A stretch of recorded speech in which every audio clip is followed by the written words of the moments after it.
nós vamos ver a nova tradução do Missal Romano. Então, alguns momentos aqui é só algo geral, que afinal de contas, dia 3 de dezembro, primeiro domingo do Advento, e se começa a se usar oficialmente a terceira edício típica do Missal Romano. Então, primeira coisa, algo básico para a gente sempre saber: Jesus, quando ele institui a Eucaristia, ele vai dizer: fazei isto em memória de mim. Esse fazei, ele está no imperativo, e ele está falando para quem? Para os apóstolos. Falar para os apóstolos é falar para a igreja. Então Jesus confia a celebração da Eucaristia para os apóstolos, para a igreja. E não é há 10 anos, 20 anos, é esses 2000 anos que a Eucaristia é confiada à celebração da própria igreja, tá? E a missa, ela vai se estruturando no tempo, né? E o livro que contém as orações, ele registra aquilo que é a oração da própria igreja. Lex orandi, lex credendo. O que a igreja crê é aquilo que a igreja celebra. O que a igreja celebra é aquilo que a igreja crê. Não é só que eu creio ou você crê, mas é a fé da própria igreja. Primeiro tem pequenos livrinhos chamados Libere, depois vai vir os sacramentários. No começo existia os livros das leituras, como é hoje o lecionário, o saltério, existiam livros separados. Como os padres lá no meio da Idade Média iam em missão, então era necessário ter não levar uma biblioteca junto, né? Então precisava de um livro. Esse livro é o Missal Romano, tá?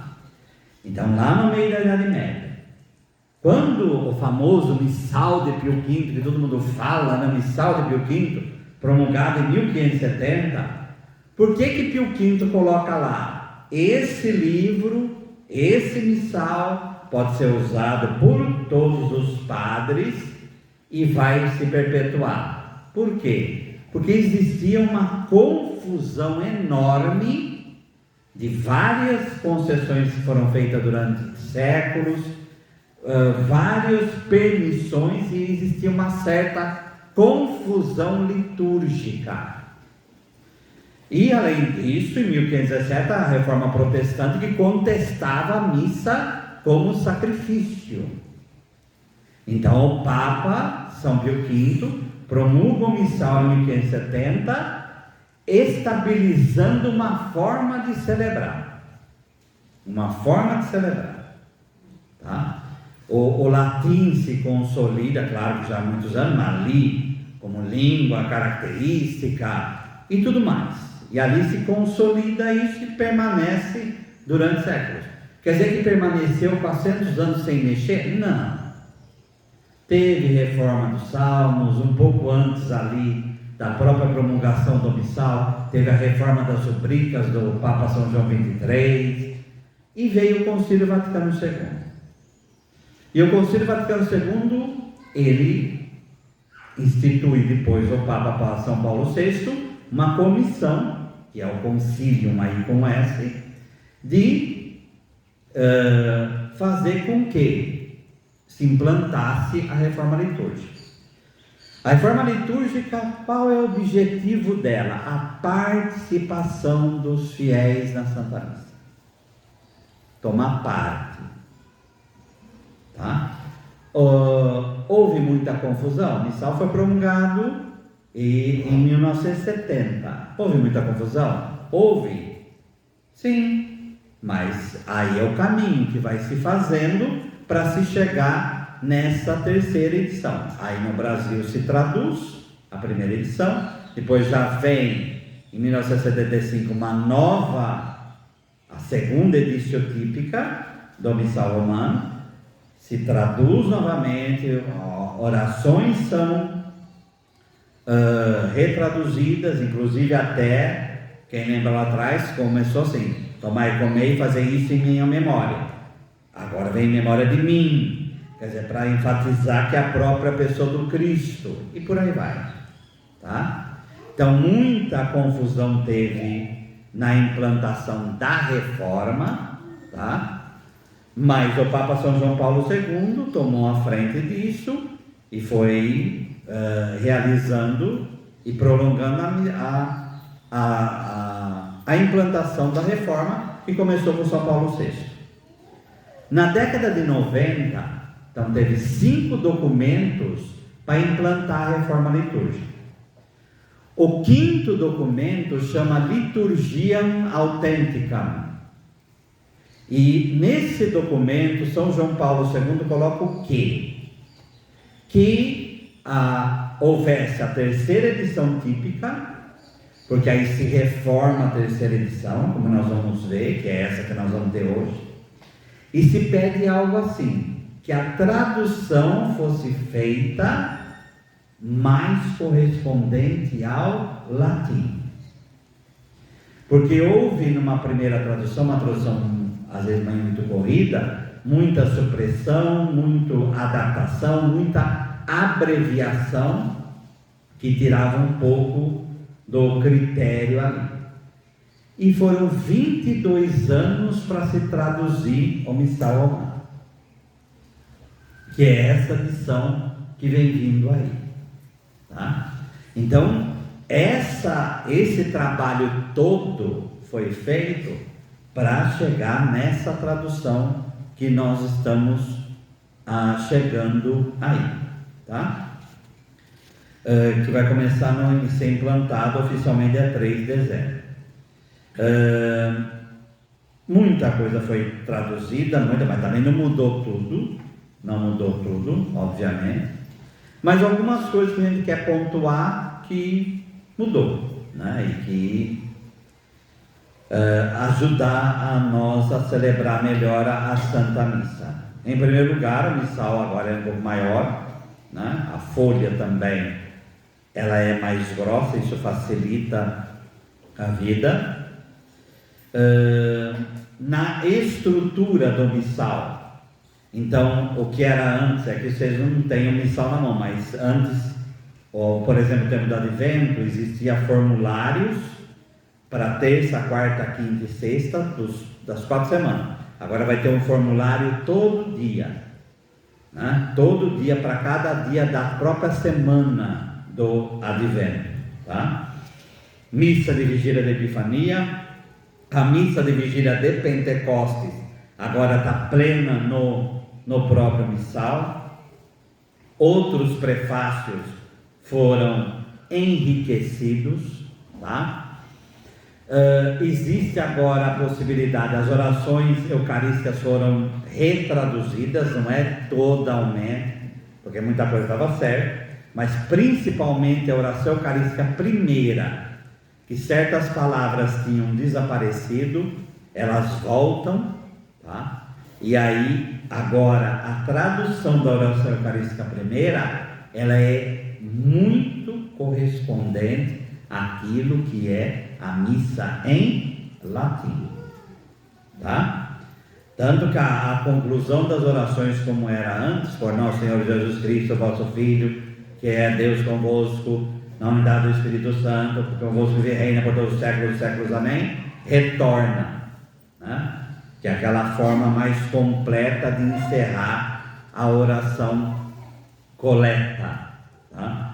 A oração coleta, que volta a ter um nome verdadeiramente de oração coleta, tá?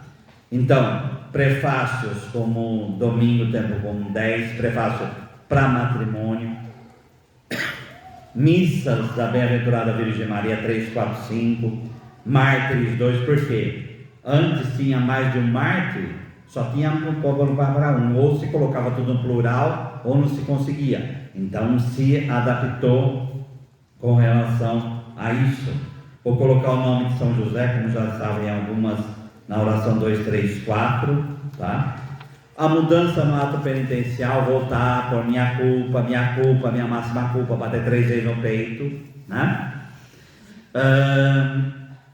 Uma coisa que é importante, né? Que era uma celeuma, uma encrenca, que as pessoas faziam, não pode, ergue a mão na hora do Pai Nosso, não ergue a mão na hora do Pai Nosso, né? Além do texto ficar claro porque o padre continua com o povo de mão aberta, né? Mas agora vai ter a 7ª forma de introduzir o Pai Nosso, que vai dizer assim: guiados, olha como é bonita, guiados pelo Espírito Santo, que ora em nós e por nós, elevemos as mãos ao Pai e rezemos juntos a oração que o próprio Jesus nos ensinou. Então acaba essa história. Agora, mas não é rubrica, não é nem questão de rubrica, agora é texto litúrgico. Então é litúrgico agora erguer as mãos na hora do Pai Nosso.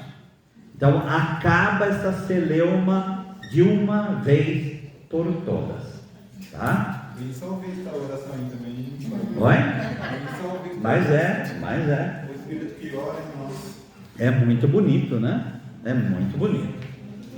Os santos que a gente celebrava, mas não tinha formulário próprio, agora vai ter: São Cristóvão Magalhães, Santo Augusto Zalhong, o famoso São Charbel Macluf, Santo André Soveral, que é de 3 de outubro, né? Inclusive o Mateus Moreira, que é junto com ele, que é padroeiro dos ministros da Eucaristia, né? Ele morre por causa disso.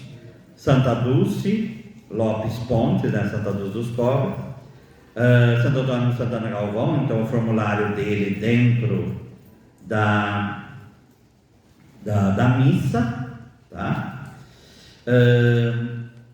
Outras coisinhas que é bom que a gente lembrar sobre o missal, né?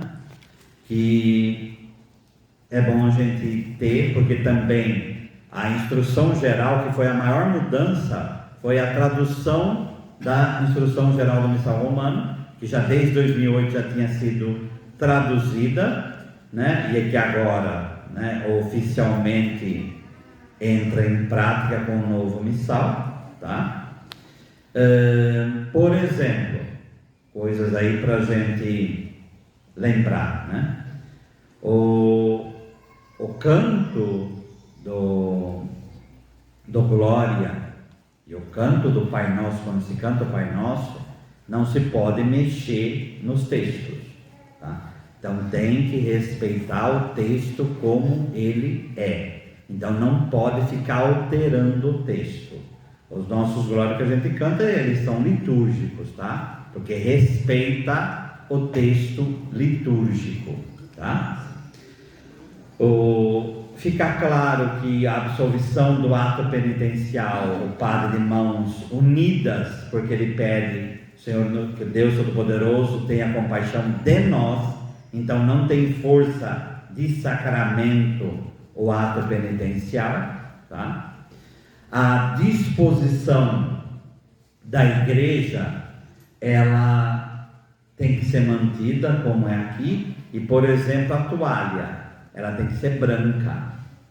Não pode ter toalha de cor verde, de cor azul, de cor do tempo. Cor do tempo não entra em toalha do altar. E isso tem que ser respeitado, certo? Então aqui tem, nessa aqui tem adereço, isso não tem problema, tá? Vamos que é dourada equivale a branco na liturgia. Então a credência verde, isso não tem problema. O ambão também, se quiser adereço no ambão, não tem problema. Adereço na cruz não tem problema. Mas o altar, por quê? Porque teologicamente o altar é o lugar da intervenção de Deus. E o lugar da intervenção de Deus é sempre branco. Por isso as festas que se comemoram com branco. Branco? Certo? É. Não pode ter aqueles bicos. Então o certo é, se for dourado, que nem aqui. Mas não cor do tempo. Cor do tempo não deveria ter. A aclamação do Evangelho, como vai dizer, ela tem um valor em si mesma. O que quer dizer isso? A aclamação do Evangelho, agora a procissão que vai e tudo mais, não precisa ser exatamente o tempo da aclamação ao Evangelho. Ela pode terminar antes do padre incensar, e aí tudo certo, não vai ter problema com isso, tá? Algumas outras coisas. As toalhas, por exemplo, lá na minha paróquia é tudo vinho branco, mas tem uma coisa na frente, que é um bordado, que é, por exemplo, o cordeiro. Não, isso sim, mas não pode ter cor. Mas é azul. Não, isso não tem problema. Adereço, símbolo, é que nem a roupa do padre, né? Mesmo que esteja no altar, o importante é que a toalha principal seja Não, branca, mas ele pode ter. Agora, outra coisa, como aqui, não pode cobrir o altar. O altar tem que aparecer. A toalha ela é adereço, ela não é para ser e cobrir o altar, tá? Outras castiçais requeridas para a ação litúrgica para manifestar a reverência e caráter festivo da celebração sejam colocados com melhor parecer sobre o altar ou junto dele, levando em conta as proporções do altar. Então não pode colocar, que aqui vai ter adoração, mas você não pode colocar castiçais que façam desaparecer o altar. Você não pode colocar flor que faça desaparecer o altar. Então esse tipo de adereço pode ser, o castiçal pode ser do lado ou pode ser em cima, não tem problema, mas ele não pode fazer desaparecer o altar. Outra coisa, que nem aqui, tá certo, aqui é uma cruz só. Não pode ter uma cruz no altar, uma cruz no fundo, uma cruz real. Então é um crucifixo. E outra coisa, esse cruz tem que ser crucifixo. Não pode ser cruz sem o Cristo. Não pode ser a cruz sem o Cristo. E esse crucificado. Não pode ter uma cruz também com o Cristo ressuscitado, porque aí perde o sentido. Tá? Então tem que ser o Cristo e este crucificado, certo? Porque senão a gente vai achando jeitinhos aí de mudar a situação, tá? Mas igrejas que, por exemplo, tem o crucifixo no altar principal ou lateral, aí não entra com a cruz crucificada. A cruz entra, a cruz processional, e o que a gente fala, ela sai de função. Só entra e vai para o lado. Quando ela tem, como é o caso daqui, quando não tem, porque Nossa Senhora Pentecostes fica atrás, então quando não tem, ela permanece. Agora, se há... Na paróquia do Senhor, por exemplo, tem um não, eu não ponho. Aí ele vai no canto lá na credência. Tá? Então, porque já tem um crucificado lá, pronto. Tá? Então não precisa ter outra cruz no altar, por exemplo. Certo? E a cruz que fica em cima do altar? Então, não deve, se tem cruz no fundo ou cruz do lado, não precisa pôr. Se não tem, pode. Pode pôr e a processional sai. E a processional sai. Não é para ter duas. E nem ficar virando cruz também. Tá? Pode virar. Então, não dá. Então, é uma cruz com o Cristo crucificado sobre o altar. Então, entende-se que é para o povo, né? Mas se for virado para o padre, então aquela cruz do altar e pronto. Aí o povo vai ficar sem ver. Por isso o ideal é isso aqui. Ou o Cristo crucificado no fundo. Tá? Então não deveria. Não deveria. Tá? Então é um crucifixo e não simples cruz. Era também sobre o altar ao pé dele uma cruz, a imagem do Cristo crucificado, né? Algo que também hoje já está incorporado, que é a coisa do silêncio, né? Momentos de silêncio na missa, pós homilia ou pós comunhão, tá?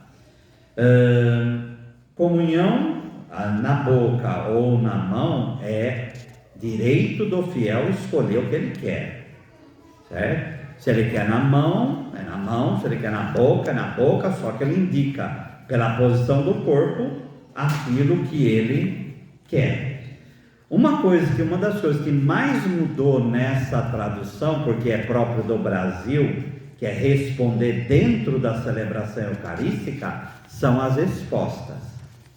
Então, muitas das respostas mudaram, algumas desapareceram, né? Então, na oração eucarística 2, por exemplo, quando você falava de defunto, e o nome dele que tem uma parte própria, a gente tinha uma resposta própria para aquilo. Então, essa resposta hoje desapareceu, tá? E ela se incorpora quando você reza por todos os defuntos. Então, isso realmente mudou. E é isso que vocês vão sentir mais com o missal que vem vindo novo aí. É uma mudança que aí vai ter que reaprender todas as respostas. Algumas permaneceram, outras mudaram, outras desapareceram, e aí vai ter que ter livreto ou instrução na mão, tá? Certo? Tá? A gente tem o manual liturgicular, né? É. Autoria, aí tem coisa que mudou. Tem. O 2, por exemplo. Eu já fiz um novo, então qualquer coisa mandei para acesso, inclusive. Tá? Tá lá. Então, na missa de sétimo dia não tem resposta? Não, então, ela incorpora com a missa, não é? A parte do defunto incorpora quando fala com dos outros defuntos. Então tinha uma resposta específica, agora ela some. Hoje só vai ficar essa agora. Hoje tem acréscimo na oração eucarística 2 para missa de primeira Eucaristia, missa de casamento, para o Natal, coisa que antes não tinha. Então hoje se incorpora tudo isso, tá? Outra coisa também, vai ter a nomeação de defunto na oração eucarística 2 que não tinha, a nomeação de santo, né? Não tinha, mas só a própria. Agora a nomeação de santo na oração eucarística 2 que não tinha, tá? Então todas essas coisas aí vai ter que ter uma atenção maior do fiel para poder aí você ver, tá? Mas aí é questão de reaprender as respostas e aí vai incorporar. O que aconteceu é que com essa experiência toda reequilibrou, tá? E ficou mais enxuto, né? Oi? Não vai ficar confuso nada? Não, Das respostas? imagina. A gente como padre vai ter que reaprender e vocês também. Quando não aprender, fica meio confuso. Quando aprender, Mas depois vai, já passou por tanta reforma, aí, mas que ficou melhor, ficou. E vocês podem ter certeza disso, tá? Ficou bem melhor o modo hoje como se celebra, ficou mais fiel ao latim, como eu falei, e ao mesmo tempo essas adaptações ajudam muito, tá? Vocês têm alguma dúvida sobre isso? Então, o CREI é outra observação. Eles colocaram uma observação lá. Se deve rezar, a tradução dos credos não muda, tanto o apostólico como o credo niceno constantinopolitano. A tradução continua a mesma. Só que agora o missal ele traz uma rubrica em que o credo apostólico, que é o mais curto, ele poderia ser rezado em tempo da Páscoa e da Quaresma. O que a igreja está falando é preferível rezar o credo niceno, que é aquele maior, né? Então, por isso que é bom o livro também na mão, para a gente poder realmente rezar esse credo. Tá bem? Eu vou falar, o Éder saiu, mas eu vou falar com ele, eu vou postar na diretoria, aí vocês passam para ele. Quem quiser, só imprimir. Tá bom? Só imprimir. eu ouvi um padre falando, mas eu não sei. Ele estava falando esse missal aí, que os fiéis não podem receber na mão. Não, então não tem isso, gente. Então, mas aí é o problema do padre. O que a Igreja Católica Apostólica Romana fala? O fiel tem direito de escolher se ele quer receber a comunhão na boca ou receber a comunhão na mão. Sim, mas ele falou que, por exemplo, se eu receber na mão, ele quis dizer, tipo, me condenando a mim mesmo, Bom, aí é o problema dele, né? Então aí é o problema dele. Aí é o problema da pessoa, né? Então a gente reza pela pessoa. Mas aí é algo que ele tem que suprir, mas ele não pode ter uma autoridade maior do que aquele que ele tem. Então a gente reza pela pessoa. Não, então, a pandemia, mas... Então, passou. Agora, óbvio, né, gente, a comunhão foi sobre duas espécies, aí tem que ser na boca. Aí é óbvio. Mas fora isso, o fiel tem o direito de escolher se quer receber a comunhão na boca ou receber a comunhão na mão. É um cuidado que tem que ter. Mas aí a pessoa precisa ser educada para isso. Sabe? A respeito de educação, na doxologia, os fiéis geralmente levantam as mãos. Não é para... Não é para... Não. Mas tem padres que incentivam, né? Então, de padre incentivar as coisas erradas, então está cheio. Então a gente tem que ser fiel àquilo que está no missal. A doxologia é uma parte reservada a quem preside a celebração ou para concelebrante, junto. Agora, o que é a parte do povo é o amém. O povo aclama com o amém. Então tem que respeitar o que está escrito lá. E continua um amém, padre? Depois do vai preparar Normal. Só que vai terminar, não mais agora e para sempre, vai por todos os séculos dos séculos, e aí a gente vai falar amém. Então muda só o finalzinho ali. Posso lhe dar só uma pergunta que está de perseguida? Fica à vontade, estamos aqui para isso. O padre no altar é persona Christi. Sim. Um padre me falou que todo o presbítero, ele é persona Christi desde o dia que o bispo impôs a mão e ele se torna persona Christi. Sim. Eu me confundi. Então, todo o tempo, porque eu disse para uma pessoa que quando eu recebo um padre, e graças a Deus eu recebo muitos, eu recebo o próprio Jesus. Sim. E daí deu maior confusão, que diz que não é isso. Não, é a minha... Presta atenção, o que quer dizer essa expressão in persona? Uma que quando é padre, todo batizado é in persona Christi. Todo batizado é em Cristo. O padre e o bispo é in persona Christi capitis. Ele é na pessoa do Cristo cabeça. Agora, ele é claro, como todo batizado é batizado quando está comendo, bebendo, andando, da mesma forma o padre. Ele é um batizado também, e ele é também um padre, comendo, bebendo, andando e etc. Só que existe o exercício. Quando ele está na missa, obviamente ele está exercitando esse sacerdócio que ele recebeu. Mas ele é in persona Christi capitis, desde o momento da ordenação e até a eternidade. Então está correto. Está correto. É um padre, É claro. Jesus. Sim. Entre a primeira leitura, o salmo, a segunda, do Evangelho, vai ter um momento de silêncio? Então, o momento de silêncio, gente, não precisa ser um momento de silêncio.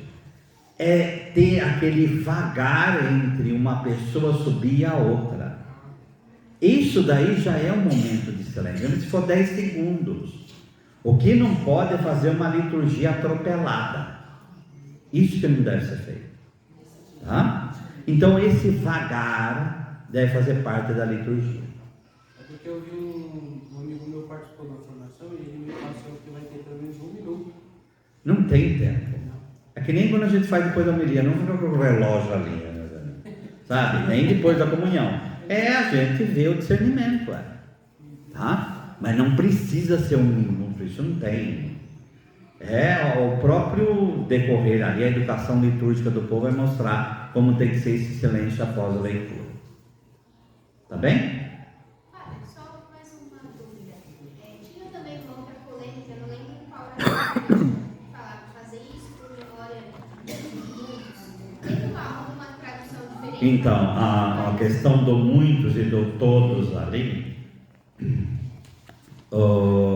foi falado que o Papa João Paulo II, falou que a interpretação mais correta do muitos, que é um pensamento ali hebraico, né? Porque muitos no hebraico seria todos, então que o todos traduziria melhor aquele muitos ali, tá?